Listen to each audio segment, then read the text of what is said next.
They called my wedding a disgrace. Imagine walking alone while your parents and your golden sister toast on a yacht. I am Evelyn Carter, 32, an interior architect who learned to build rooms strong enough to hold a heart that's been ignored. The pews reserved for my family were polished and empty. Their names gleamed on untouched cards. Candlelight flickered, organ humming, my heels counting each absence down the aisle. A week earlier, my father said, "Better absent than associated with shame." My mother sighed about reputation. My sister texted, "You don't deserve a grand wedding." That should have been the end of me. It wasn't. Halfway through my vows, the doors opened. Cameras, mics, the red tally light. Daniel squeezed my hand and whispered, "You deserve to be seen." The broadcast went live. The anchor said his name, then the headline, "Billionaire CEO, 5 billion valuation." In living rooms across the country, my parents raised glasses over fireworks while the nation watched me promise a life. Phones detonated. The family chat lit up. From my mother, "Where are you?" I pressed one reaction, "Ha-ha." Not rage, not explanation, just the sound of a door I used to beg at finally closing from my side. If you've ever been the shadow at your own celebration, stay with me. I'm telling this myself. No embellishments, just the truth they refuse to look at. And if this hits home, you know where to find me. Family power stories. Like, comment, sub. Because voices like ours don't echo unless we let them. Tonight I'll show you how neglect can dress as elegance, how envy smiles for the camera, and how silence breaks louder than a scream. I'll walk you through the empty birthdays, the blank programs, the yacht photos posted while my aisle rang hollow, and the dinner where I stopped asking to be seen. But first, hold this frame. My veil catching the light, pews vacant as a shoreline at low tide, a lens tightening on my face while fireworks stain the water behind a boat that isn't waiting for me. The red light blinks. I inhale, and the whole country leans closer. Somewhere, a phone on that yacht vibrates itself toward the edge. Champagne tilts. My mother's smile stiffens. My father's jaw sets. My sister lowers her glass. I do not speak. I lift my chin, and the camera keeps rolling toward the truth now. The lens kept narrowing, heat pooling under the veil, and I did the one thing that took me 32 years to learn. I breathed without asking permission. The aisle glowed like a ribbon of light, but the front row cards with Robert Carter, Margaret Carter, and Sophia Carter shone brighter for being untouched. Candle wax slid down gold and slow. The organ stitched calm across the room. My heels did a quiet accounting, one step for every year I learned to be small. I hadn't woken into this hollowness. I had been trained for it. A week earlier, my phone lit while I was fixing the seating chart. Static hissed, then my father's voice, clipped and courtroom dry. "This wedding is a disgrace to our family." I remember the way my fingers dented the paper, the way I swallowed the instinct to explain. He never called to hear me. He called to pronounce. Better absent than associated with shame. He spoke like image was oxygen and I was smoke.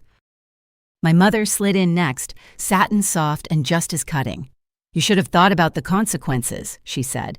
"A wedding is about what it says to the world. We can't attach our name to this." Attach our name? As if my love were a press release with the wrong logo. Then Sophia.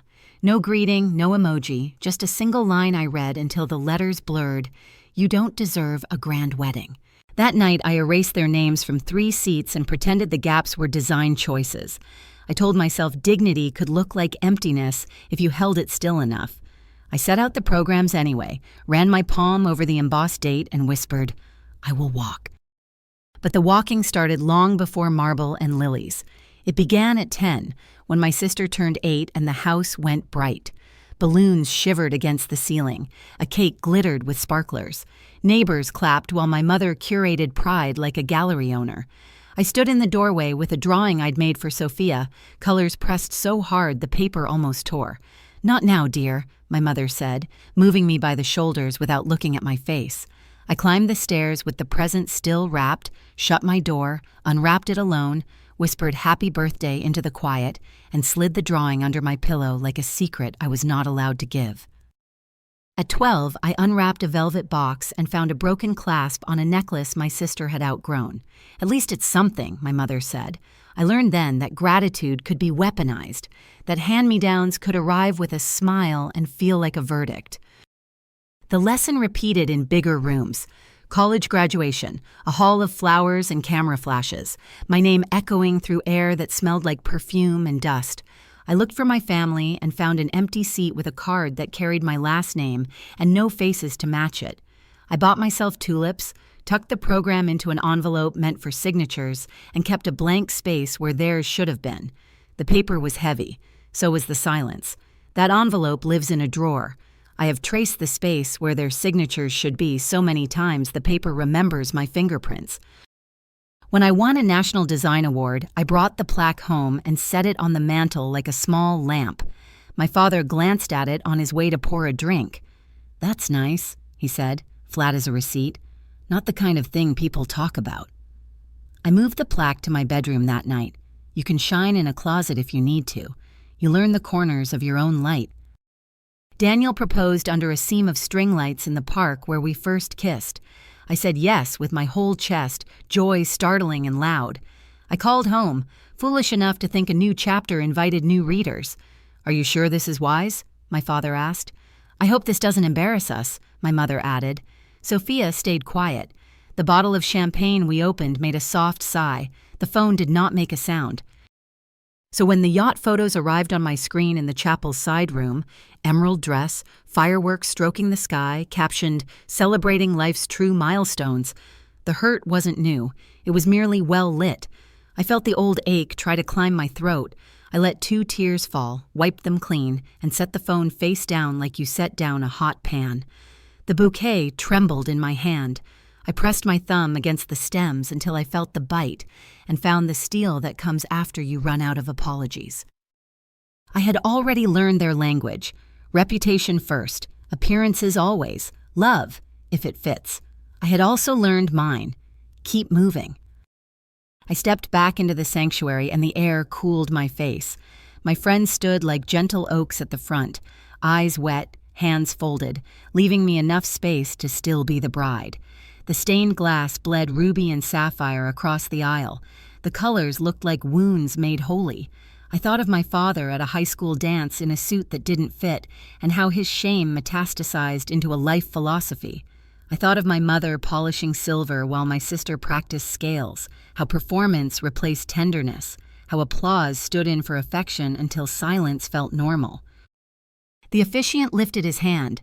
I spoke my vows with a voice that wobbled, then steadied, the way a bridge holds even when it sings under weight.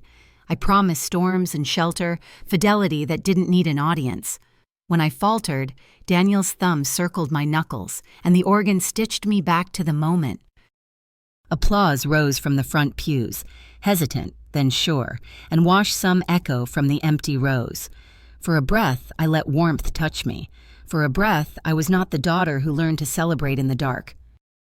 But pain knows how to find a door.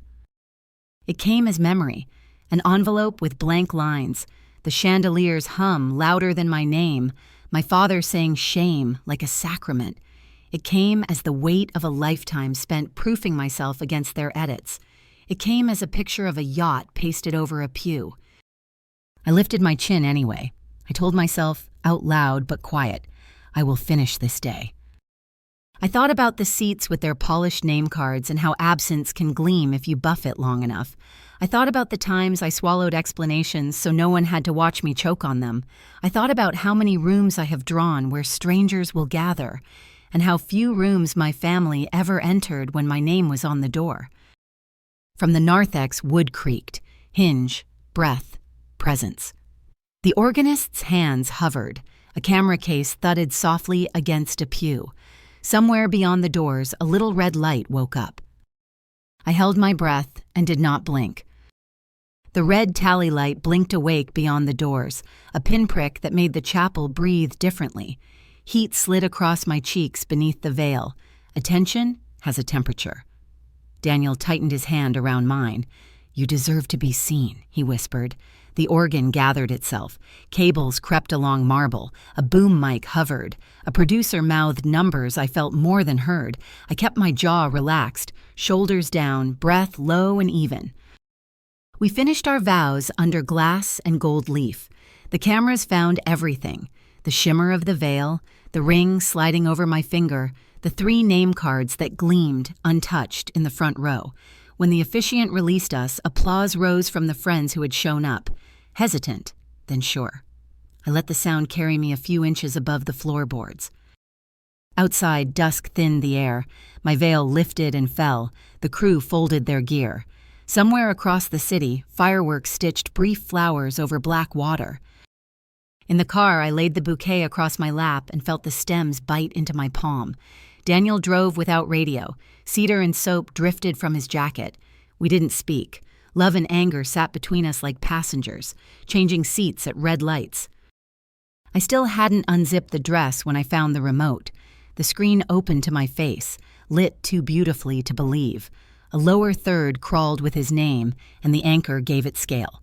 Daniel Whitmore, CEO of Whitmore Technologies, valued at over $5 billion. The number didn't land as money.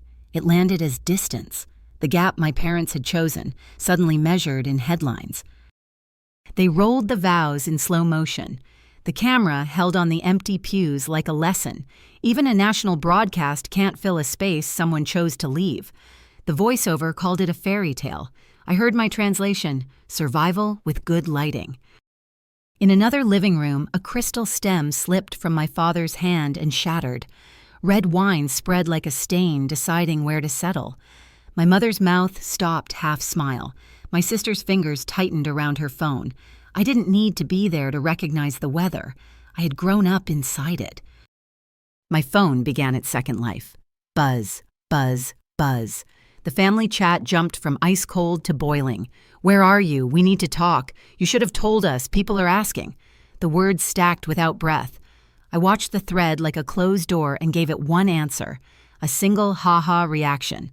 Not rage, not an essay, just my exit, tidy as a period.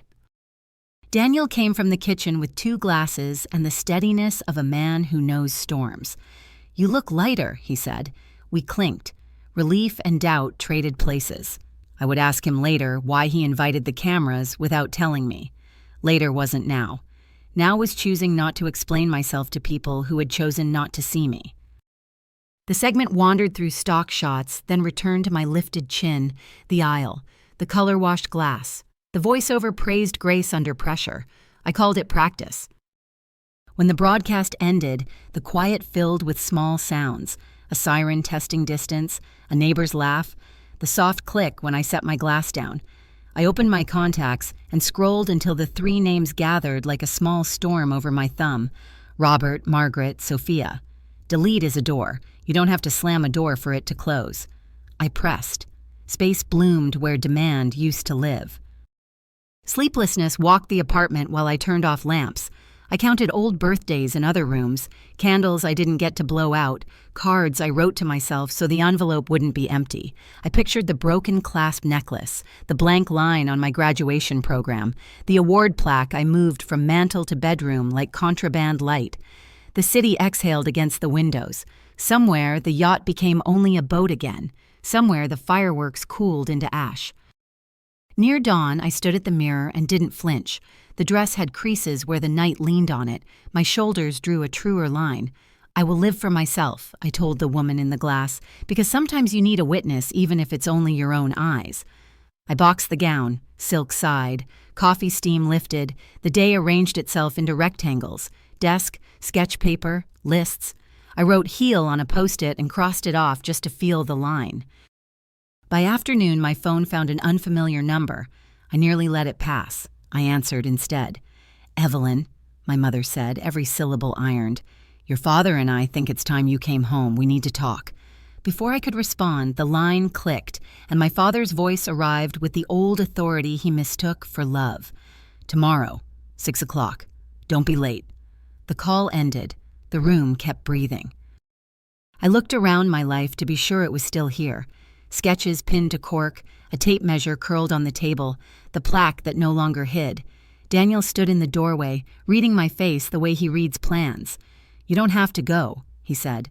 "I know," I answered. "I'm going anyway. Not to ask, not to defend, to stand in the house that trained me to be small and bring my full height."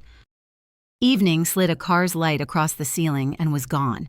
I set my phone face down and let my hands be empty. Tomorrow their lawn would be trimmed, the brass door cool under my knuckles, the piano lid lifted like a promise it never kept.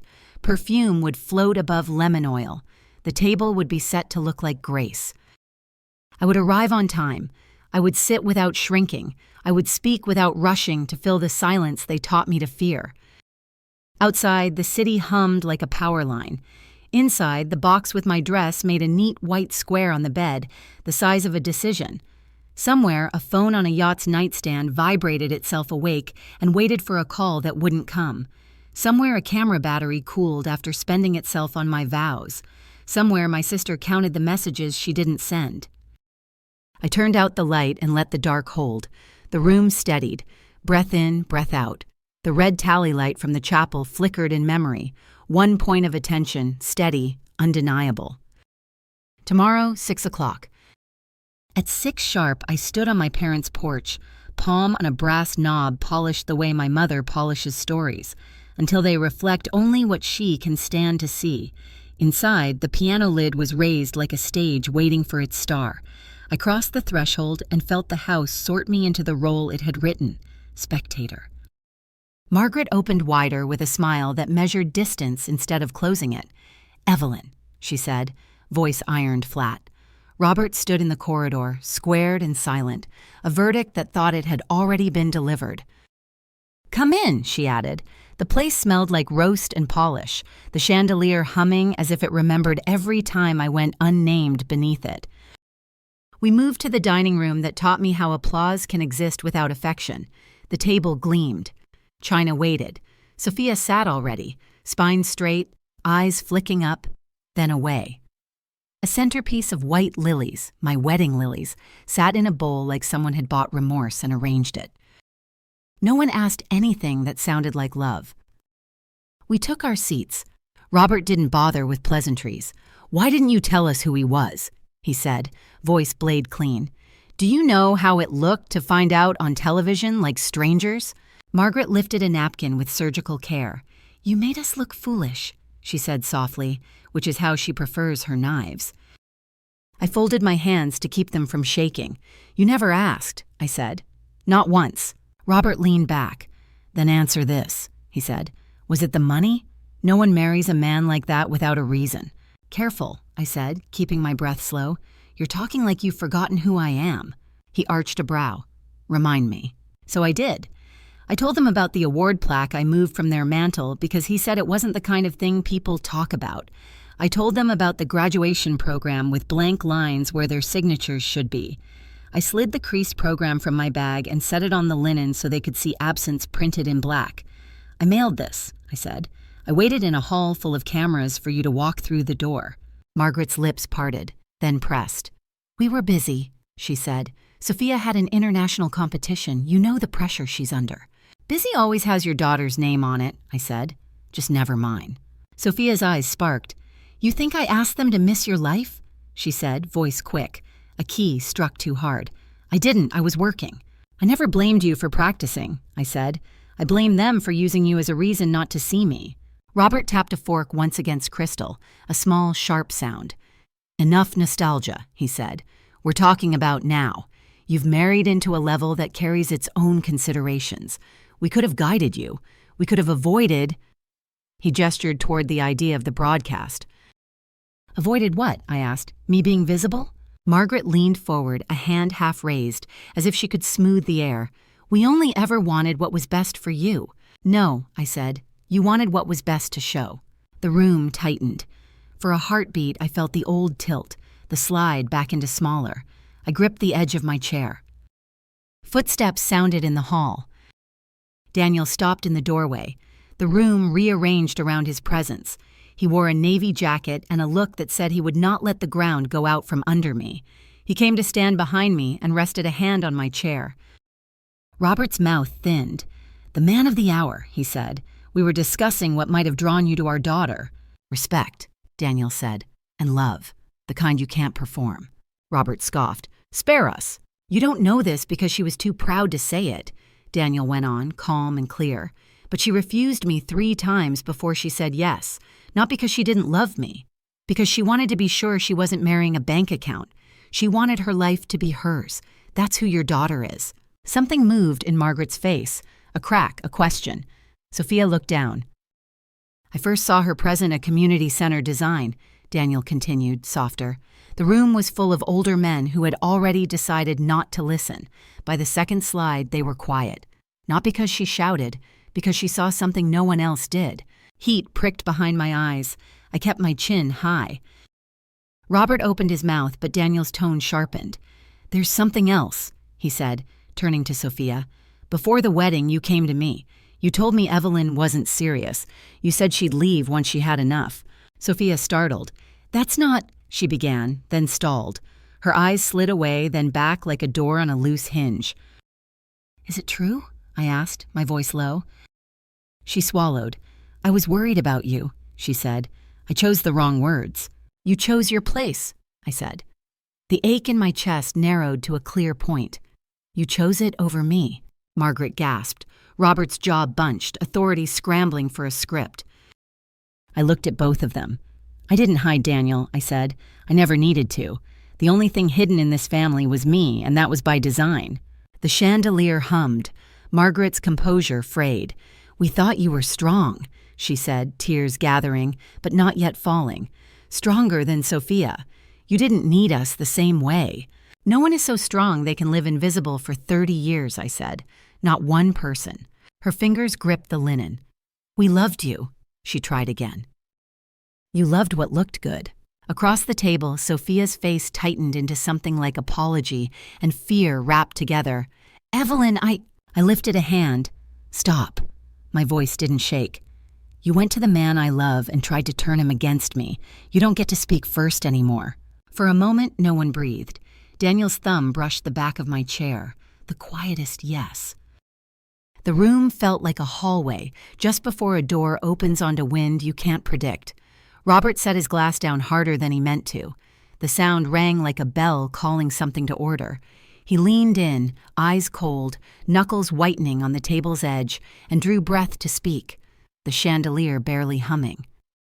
Robert drew breath to speak, the chandelier's hum barely holding. I didn't let him set the terms. Before you decide who I am, I said, look at what you did. I set my phone on the linen. One swipe. The yacht. Emerald satin. Fireworks lacing the sky. My father's hand on Sophia's shoulder. The caption in my mother's cursive. Celebrating life's true milestones. I let the picture sit between the silver and the lilies like a mirror none of us could tip away from. No accident, I said. No conflict. You didn't just skip my wedding. You announced you were occupied celebrating something better. Margaret flinched. That post wasn't about... It was exactly about me, I said. It was about reputation. Your word, Dad. Robert's jaw tensed. You will not. I swiped again. Sophia's text filled the glow, the cruelty tidy in a single line. You don't deserve a grand wedding. I placed the phone beside the creased graduation program I'd already set down. Absence and contempt, printed and pixelated side by side. Here's the pattern, I said. This is the weather you raised me in. Sophia stared, color climbing her neck. I chose the wrong words, she said. You chose true words for what you meant, I replied. You only hate how they sound out loud. Robert leaned in to reclaim the table. Enough, he said, voice dropping to the register that expects obedience. You are our daughter. You will not humiliate this family at our own table. The table was my classroom, I said. I finally learned the lesson. I turned the phone face down and folded my hands. I'm not here to trade insults. I'm here to set terms. Margaret blinked. Terms? Yes, I said. If you want any place in my life, here's what must change. 1. You say out loud that calling my wedding a disgrace was wrong. 2. You stop treating my work like a hobby you tolerate. You show up when I invite you, or you decline without contempt. 3. You don't speak to or about my husband like he's a bank account. 4. Sophia apologizes for going to him behind my back, directly, to me. Sophia's chair creaked. You're giving us conditions? I'm giving you a map out of the mess you made, I said. If that feels like a condition, measure what you've been giving me and do the math. Robert laughed once, empty. Leverage, then. You think a broadcast buys authority? No, I said. Seeing myself clearly does. Margaret reached for her glass, paused, set it back. You're angry, she said carefully, and you have every right, but we are still your parents. We protected this family's name for decades. Your name doesn't need protection, I said. I did. Robert's fist closed around his napkin. You won't speak to your mother. I'm speaking to both of you, I said, for the first time. I pushed my chair back an inch. The scrape marked a pivot. This ends two ways. Either you acknowledge what you did and how it shaped me, or you keep performing and I walk. Sophia met my eyes. What do you want from me, specifically? The truth, I said. Say you tried to break my marriage before it began. Her mouth opened, closed, then quiet. I did. Why? I asked. She looked at her hands. Because if you were happy without them, what did that make me? I've lived on their applause. I didn't know who I was without it. And you, she swallowed, you were starting to be someone without anyone clapping. Pity and history pulled in opposite directions. I let them tug, then set both down. Thank you for saying it, I said. Now apologize. I'm sorry, she said. To the table first, then to me. I'm sorry. Robert shifted, hunting ground. And what about you? He said to Daniel. Cameras in a church? You turned our private shame into a spectacle. Daniel didn't flinch. I put light where there had been a long shadow, he said. If I misjudged, that's between me and my wife. What's between you and your daughter is 3 empty seats you left, then bragged about leaving. Robert turned on me. So this is the man you chose to guide you. I chose a partner, I said, not a parent. Margaret's composure cracked on a single tear she swiped away like it was evidence. We thought you were strong, she murmured, trying to turn neglect into compliment. Stronger than Sophia. Nobody is that strong, I said, but I am strong enough to walk out. I stood. The chair legs whispered against the rug. The room moved with me, air and eyes, the history of every time I stayed seated. Sit down, Robert said, the command that raised us. No. I slid the program back into my bag. I left the phone on the table, still face down, a small, dark square that could be anything. Margaret rose halfway, then stilled. Evelyn, please, we can fix this. You can start, I said. That's different. I walked toward the hall. At the piano, the lilies looked almost honest in their quiet. I paused, plucked one stem, and laid it across the closed keys. White on black, a note waiting for hands that haven't learned how to play it. Sophia's voice followed, softer than I'd ever heard it. Do you really think we can change? I think you can choose, I said, not turning. In the foyer, my reflection lifted in the mirror my mother uses to catch departures. I saw the woman I promised to recognize. I put my palm on the brass knob. Evelyn, Margaret said behind me, if we do what you ask, you won't be doing it for me, I said. You'll be doing it so you can be people who love. If that happens, you'll know where to find me. Robert couldn't help himself. And if we don't? I opened the door and let the night answer first. Then this was our last family dinner, I said, and I'm at peace with that. I stepped onto the porch. Behind me, china clicked. A glass set down without a toast. Daniel joined me, shoulder warm against mine. We didn't speak. We walked to the car while the house held its breath. At the curb, I looked back once, just once. In the window above the piano, a silhouette moved, then stilled. The lily lay white against the keys. I opened the passenger door and paused, the engine quiet under the porch light. Tomorrow would ask something different of us. My phone buzzed in my pocket. We drove in a quiet that wasn't empty. Streetlights stitched pale squares on the dash, and the house behind us shrank to a postcard. Daniel's hand found mine at a red light and stayed until the glow turned green. I didn't feel triumphant. I felt clean, like a room after dust finally leaves for sun. At home, I set the lily on the counter and let it drink water. I sat, shoes off, spine tall. Are you okay? Daniel asked. I am, I said, surprised at how true it sounded. Not because they changed, because I did. The next morning I went to work. I opened the model for a community clinic in a neighborhood told it didn't deserve beauty. I traced light wells with my cursor and thought about air, how it moves best when you stop forcing it. By noon, I invited my friends, the ones who clapped first, to walk the site next week. I sent thank you notes I'd never needed permission to write. My phone stayed mostly face down. When I picked it up, there were messages from Sophia, a longer apology, clumsy and real, asking if we could start with coffee and silence.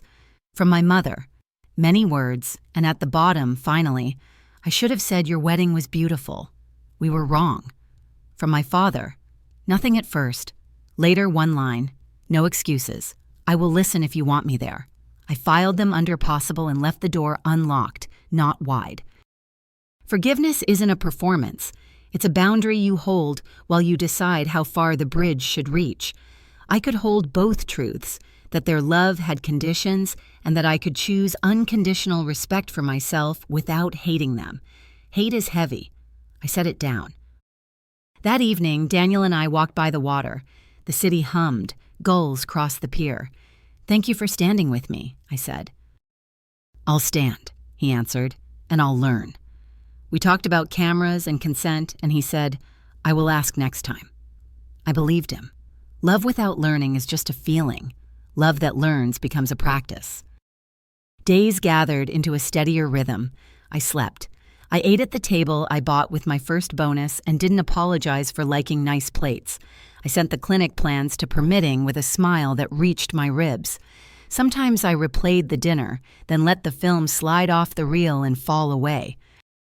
If you've been the shadow at your own celebration, hear me. You are not a disgrace. You are a person. Bring your chair. Name your terms. Forgive if you can, from a place that protects you. Walk away if you must, without rehearsing your exit to make anyone comfortable. Choose the life that doesn't require you to disappear inside it. I don't know what comes next with my family. I can offer honesty, time, and a door that opens before it opens out. If they choose to walk with me, they'll meet a woman who won't shrink to fit. I kept the lily. It browned at the edges, then settled into a softer white. On a Sunday, I pressed it in a book beside my old award program, the blank lines still blank, the page still mine. I closed the cover and breathed. Thank you for staying with me. If this helped you find your voice, come sit with us at Family Power Stories, like, comment, sub, so someone else can hear the sound of a door opening and know they're allowed to walk through.